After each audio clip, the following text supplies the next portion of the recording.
We begin our story in the quaint village of Eldric. The morning sun began its ascent, casting a warm golden glow upon the thatched roofs.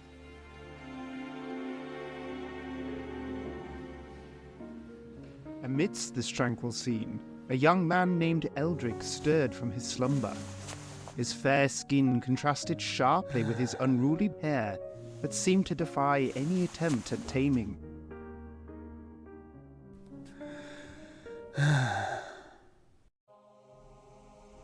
As he left his abode and closed the door behind him, his bare feet met the dew-kissed grass of the garden. Flowers bloomed at his touch, and a playful breeze tousled his hair as if in playful recognition. As he stood gazing out across the tree line, he wondered what else was out there. I find myself wondering what else is out there. Yes, I believe I just said that. But this morning was unlike any other, for an ornate parchment arrived at Eldric's doorstep. The parchment bore intricate illustrations depicting the ethereal beauty of the enchanted forest. Its elegant script spoke of secrets waiting to be unraveled and ancient wisdom yearning to be discovered. It was an invitation, not just to explore, but to become a part of something greater. Meanwhile, in a dark, shadowy lair, a quaint little hamlet, nestled in the embrace of nature's beauty. How fitting that such a place should become a canvas for my artistry. These villages, so ignorant to the power beneath their feet, soon they shall learn of the magnitude of my power. And so we return to Eldric. Gazing at the intricate illustrations of the enchanted forest, his heart quickened with a mixture of excitement and trepidation. The forest, depicted in the parchment's delicate lines and rich hues, seemed to beckon him with an otherworldly allure. Oh goodness, I just realized I'm meant to be at work. Well, yes. Why else did you get up this morning? Eldric quickly grabbed his coat and made his way to the logging site. Boy, where have you been? I don't care. Get to work. Mr. Hargrove, the unyielding overseer of the logging crew, was a man of stern determination and little empathy for the delicate balance of nature. Day after day, Eldric's heart ached as he watched ancient trees fall, their whispered histories echoing in the breeze. The heavy clang of axes against wood grated against his very soul. The forest's magic, once a harmonious symphony, now seemed to wail in anguish, sending shivers down his spine. One blistering afternoon, Eldric wiped sweat from his brow and met Mr. Hargrove's stern gaze. Faster, lad. We need these trees cleared by the week's end. Eldric's fingers tightened around the rough handle of his axe, his knuckles turning white. The forest's despair was palpable, and his heart clenched with every stroke that marred its beauty. His mind drifted back to the parchment, the illustrations of the enchanted forest seeming to burn in his memory. As Eldric daydreamed, the villain known as Caligo plotted his malevolent schemes. With the merest touch of my power, I shall twist the very essence of their surroundings. The forest they hold so dear, the life they cherish. Oh, how they will crumble under my influence.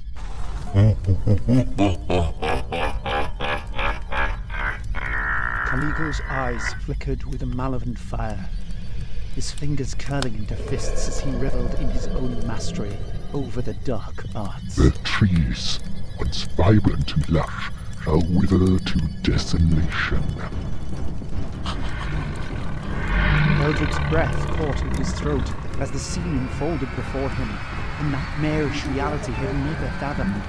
He felt panic surge within, but just as despair threatened to engulf him, an unexpected ally emerged from the very heart of nature. What is this? They were vines.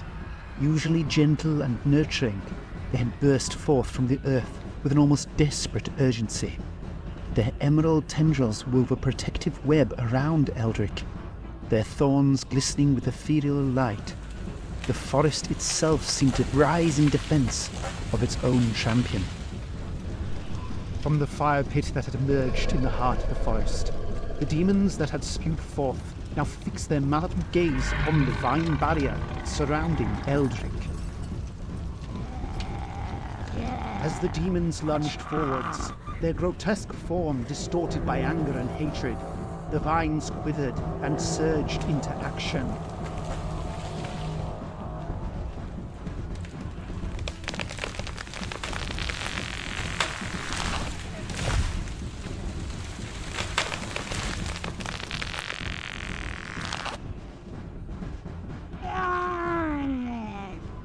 As the vines launched their relentless assault, their thorns piercing the demons' ranks and shattering their advance, the remaining creatures of darkness hastily retreated.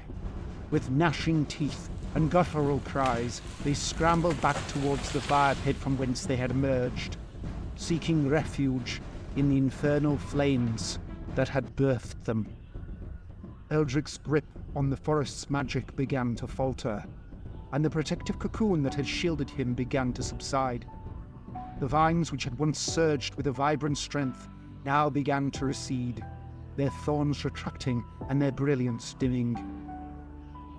Amidst the devastation, he stumbled upon a figure lying on the ground, and as he drew closer, he recognized the familiar form of Mr. Hargrove, the stern overseer of the logging crew.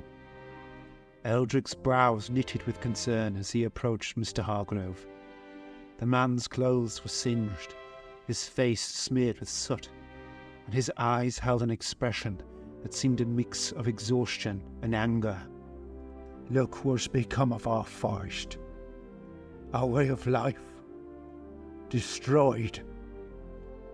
Eldric's heart sank as he met Mr. Hargrove's accusatory gaze. I didn't cause this, Mr. Hargrove. The fire, the demons. It was a force beyond my control.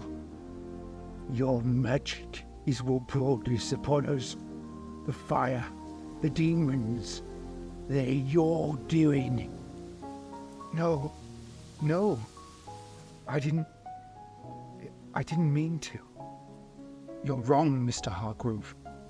I understand your anger, but blaming me won't solve anything. We need to work together to rebuild and find a way to heal the wounds that have been inflicted. I've seen enough of your magic and its consequences. I don't have to listen to you. You should leave. Leave and never come back. Eldric's shoulders slumped as he realized the futility of their conversation. The gulf between their perspectives seemed insurmountable, and in the midst of the devastation, their divide only grew wider. As he turned away from Mr. Hargrove, the weight of responsibility settled heavily upon his heart. Amidst the charred trees and the fading echoes of their argument, a realization crystallized within Eldric. Eldric turned away from the scene of devastation, his heart heavy, but his resolve unwavering. He knew what he had to do. The enchanted forest called to him now, its ancient magic an antidote to the corruption that had infiltrated the village. He needed to leave Elderbrook and seek guidance within the very heart of nature itself. Unbeknownst to Eldric, every step he took, every decision he had made, was all part of a sinister web carefully woven by Caligo, the malevolent force that sought to bend nature to his will. From the shadows of his lair, Caligo's calculating eyes gleamed with a twisted satisfaction as he observed Eldric's journey unfold. Ah, Eldric, my unwitting pawn. Your bond with that wretched village was your greatest vulnerability. I knew that the village's trust in you was shakable. I merely had to kindle the flames of distrust. As Eldric made his way to the enchanted forest, he realized new adventures would await.